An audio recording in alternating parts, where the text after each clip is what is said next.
Hello, my name is Corey Driggs, and this is my Psych 516 oral midterm.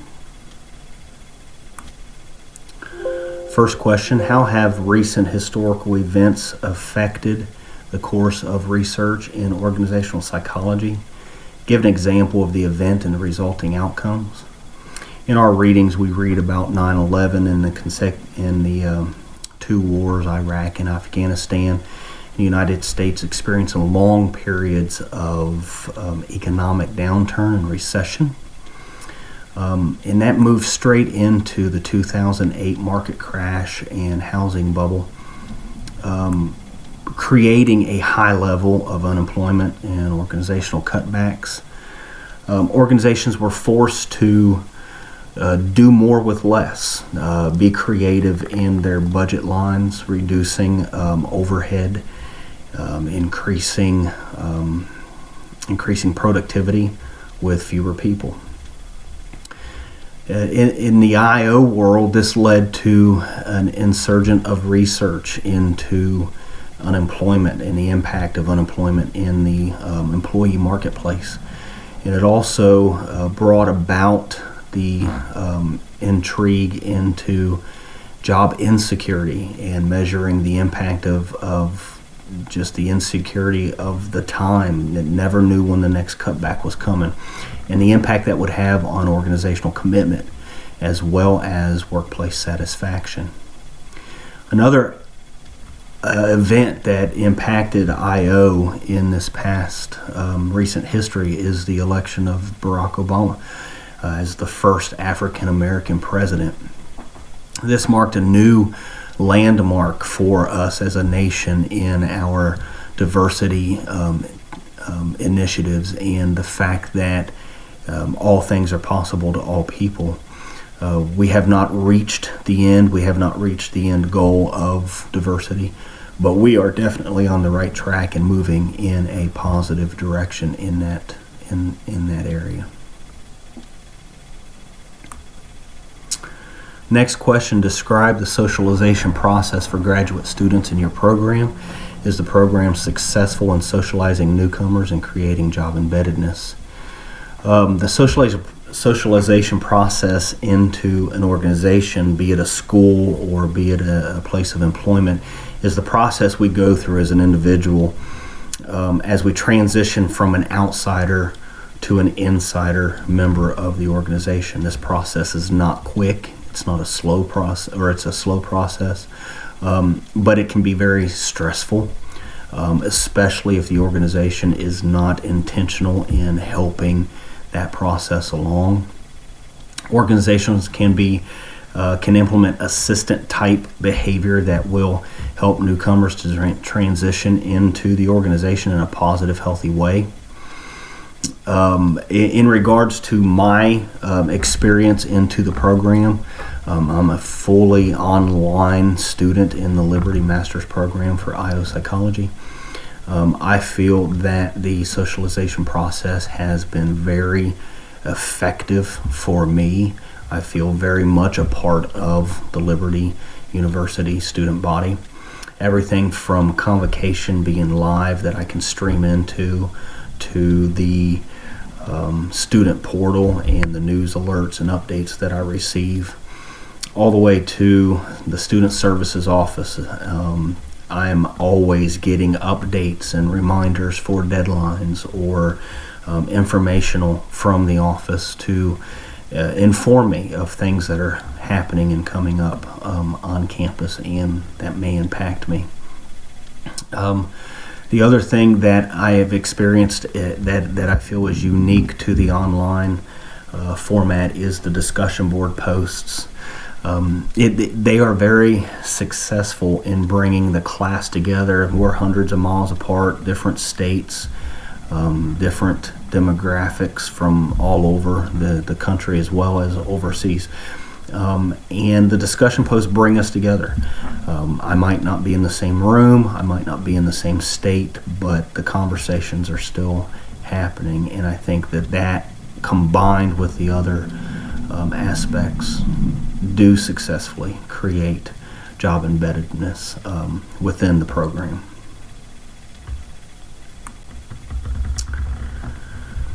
How can organizations reduce work-family conflict?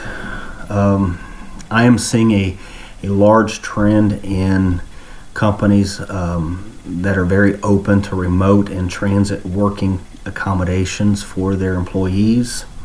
Other areas of trending is the non-traditional hours by employees. If there is a need for an employee to work later in the day versus earlier in the day, organizations are being very flexible to accommodate that. Maybe even creating shifts where there wasn't prior shift work available. I'm seeing a higher trend of areas like accounting and project management that are doing a lot of their work, especially in the IT area, on like a second shift, to where the one parent can be home with the children or whatever they need to be doing. Single parent homes, allowing that parent to stay at home, work from home, connect via technology with the team or with the group. This also reduces commute time for the employee, which if you're driving, I drive 50 minutes to work and back twice a day. That is 10 hours a week of lost time that I could add to my personal life or my work life, depending on need, being a full-time student and a full-time employee. So commute time is given back to the employee when they're allowed to work at home, and a lot of times studies have shown that is reciprocated back into productivity time into the company or the organization. On a personal side, flexible PTO time, this is one policy we're implementing as we speak this year, moving into 2018, moving away from the traditional sick time alongside of vacation time and combining the two into PTO time. That can be taken anytime, not just when you're sick. There's a net increase typically when organizations transition into a PTO time, and incentives can be created to use that PTO time. You want the employee to be able to carry over a certain amount of time and not lose it, but you also want them to use the time and not bank it. So there's a limit to set to where you can't get X amount high, but you can also carry over some at the same time. This gives families the opportunity to take extended vacations, more frequent vacations, hitting the time of years that the kids are out of school, having more family time and downtime corporately as a family. Other areas that organizations can reduce work-family conflict is approaching each scenario with employees as an individual case, a case-by-case scenario.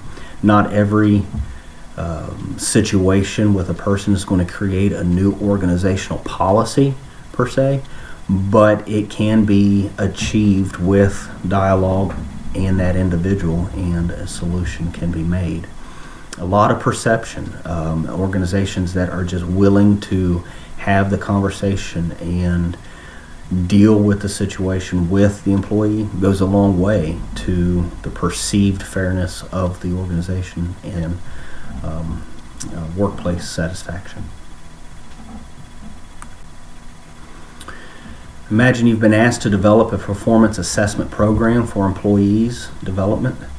What techniques could you use to adequately evaluate employee performance as comprehensively as possible? This goes to the heart of what I do and what my passion is: performance. Job performance assessment is essential for organizational productivity and success, but it's equally essential for the individual development of the employee. I'm a firm believer in a competency-based model of development and assessment within the workplace. If there is not a clear-cut path for the individual to progress to the next level, they have no idea how to get there.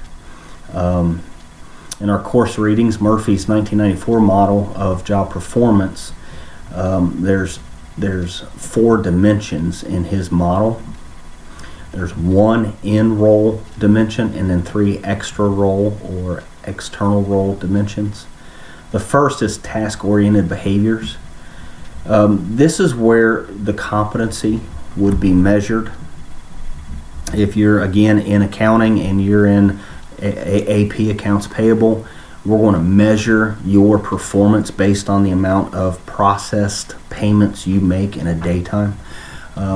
If your competency is, if we're going to measure your competency, if you're in the call center, and we're going to measure how many calls you process, and then through a survey assess your effectiveness by the customer employee interaction. Was it positive? Was it negative? Did the customer feel like you had their best interest in mind?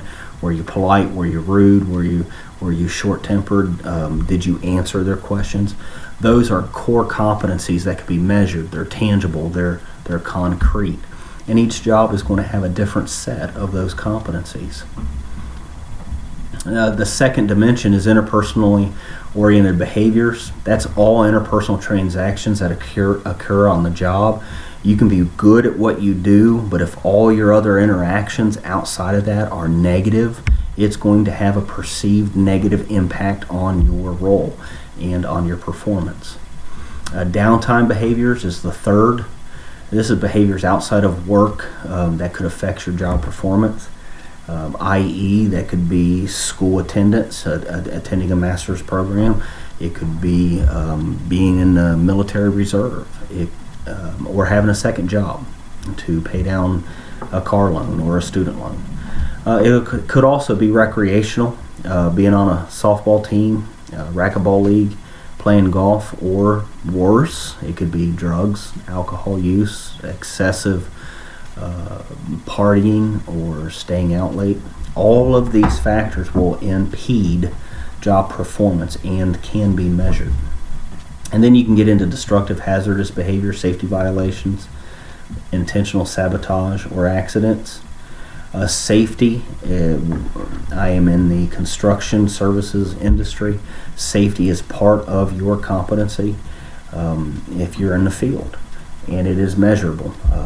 The amount of accidents you have, how much lost time accidents you've had, how many near misses, all of those are measurable and documentable. There are various other methods of measuring performance to include goal-based assessment and systems, competencies, and KPI standards set by organizational goals. The key performance assessment in all of the methods of performance is consistency and perceived fairness within the process.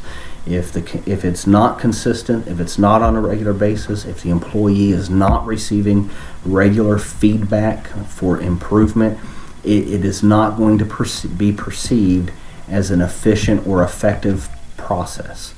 If it is perceived as fair and there's no supervisor manager bias, if it's based on concrete competencies and there's no subjectiveness to the process, it's based on concrete evidence, then the employee is going to receive it as development. It's going to be received as an investment into self for improvement.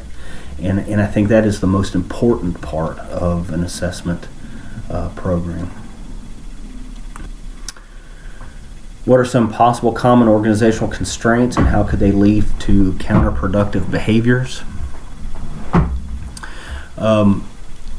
Counterproductive work behaviors, or CWB, is defined as behaviors that harm or are intended to harm organizations or people within the organization. These behaviors are volitional in nature, and they're not by accident. They're very intentional. Bennett and Robinson have the 2-factor model of CWB, and they are defined as organizational or individual, and just as they're named, the organizational is intended to harm the organization, and then the individual CWB is intended to harm a specific individual. Spector, on the other hand, and his colleagues had a 5-factor model of CWB. One being production deviance, intentionally being non-productive or reducing productivity. Two would be sabotage, intentionally sabotaging process or physical machinery or a job. Three would be theft. Theft can be material or time. If you're stealing off of the job site, copper, wire, building materials, taking cases of nails, whatever it would be, that is CWB, and it harms the organization. Then 4 was withdrawal from the team, withdrawal from the process, withdrawing from ideas. You're not contributing in an equal method or effort. And then 5, abuse towards others. You're just belligerent. You take advantage of people. You're nasty with people. You're not a team player. In both of these paradigms, both of these models, there's a commonality in that the behavior is intentional and damaging to both the organization or the intended target of individual. Theft of time is a big one in the construction industry. A lot of times, tradesmen and construction employees feel that the organization owes them, and there's an us and them mentality that organizations are constantly trying to dissolve and overcome. And this constraint leads to the you owe me mentality in the field, and that translates into either stealing time or stealing physical assets, whether that be material, tools, gasoline. Very much a problem in the construction industry. Digital technology in our industry is lagging. We're not as quick to adopt technology in the construction industry. So digital timekeeping and time clocks, digital paperwork is just now taking root heavily in our industry to track time theft and what have you, but travel time is still an issue. Overcoming the mentality of us versus them or you owe me is where an organization needs to focus to reduce CWB in that area. Not all CWB is the fault of the organization. I'm not saying that the organization deserves it in any way, nor is any CWB valid or justified. However, a proactive, positive employee culture goes a long way to reduce the tendency for CWB to exist. That is the last question on the exam. My name is Corey Driggs. Thank you.